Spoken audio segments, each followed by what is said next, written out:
Hey, this is Vu, and today I'm going to be talking about something that's pretty simple and yet something that I see a crazy amount of people have problems with. And that's the idea that you should be bringing the bomb places always on a given player. And so I see people get really mad in pugs when the bomb gets left in T-spawn and they go, listen, you have to carry it with you at all times. And now while leaving it in T-spawn is obviously bad, it's actually worse to bring the bomb with you to a weird portion of the map. Like, for example, if you're working picks like you often do in pugs, bringing the bomb towards long and then pushing out long with the bomb in hand is significantly worse than leaving it in T-spawn, because you're going to end up giving control of the bomb to the enemy team.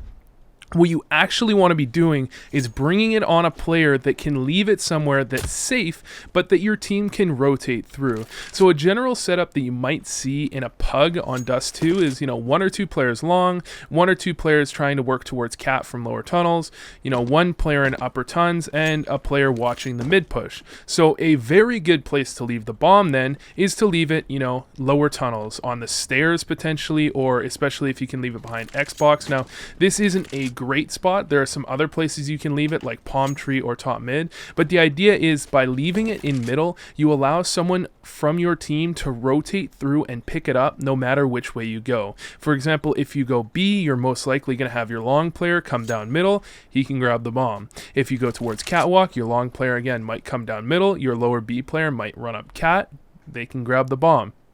And so you can see the bomb isn't in a vulnerable spot, so you can have your players go very aggressive when they find openings. For example, if you see someone get injured in mid, you can push out on them and not be worried about controlling the bomb, as you already have full control of it and there's no way you could lose it.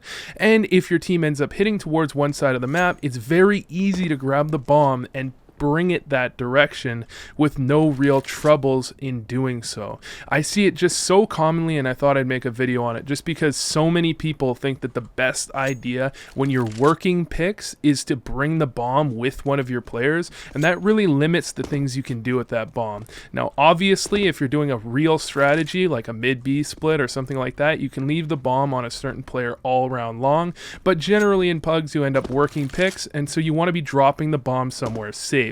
For example, on Inferno, top of alternate middle is a pretty decent spot. On Cache, you can leave it maybe in mid garage or garbage room, or there are quite a few areas depending on where your team's actually trying to work on that default, and there are quite a few areas, on every map. So anyways, thanks for watching, and I hope this helped.